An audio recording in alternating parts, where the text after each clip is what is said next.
کون ہے جو نماز نہیں پڑھتا؟ استاد بچوں سے کلاس میں پوچھ رہا تھا، سوال کر رہا تھا کہ بچوں کون ہے جو نماز نہیں پڑھتا؟ یہ نہیں پوچھ رہا تھا کون کون نماز نہیں پڑھتا، پوچھ رہا تھا کون ہے جو نماز نہیں پڑھتا۔ بچے، آپ کو پتہ ہے بچے من کے سچے ہوتے ہیں، بچے جواب صحیح دیتے ہیں۔ ایک بچے نے ہاتھ کھڑا کیا، اس نے کہا سر کافر نماز نہیں پڑھتا۔ ویری گڈ، شاباش۔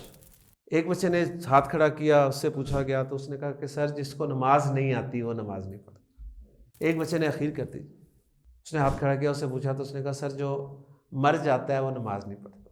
اب اگر میں اور آپ نماز نہیں پڑھتے تو ہمیں بچوں کے جوابوں کی روشنی میں ذرا اپنا جائزہ لینا چاہیے، کیا میں کافر ہوں؟ کیا مجھے نماز نہیں آتی؟ کیا میں مر گیا؟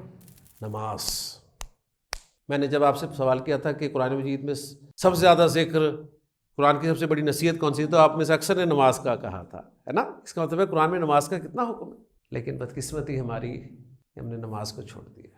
اللہ تعالیٰ سے دعا ہے کہ اللہ تعالیٰ ہمیں نمازی بنائے، پکا نمازی بنائے۔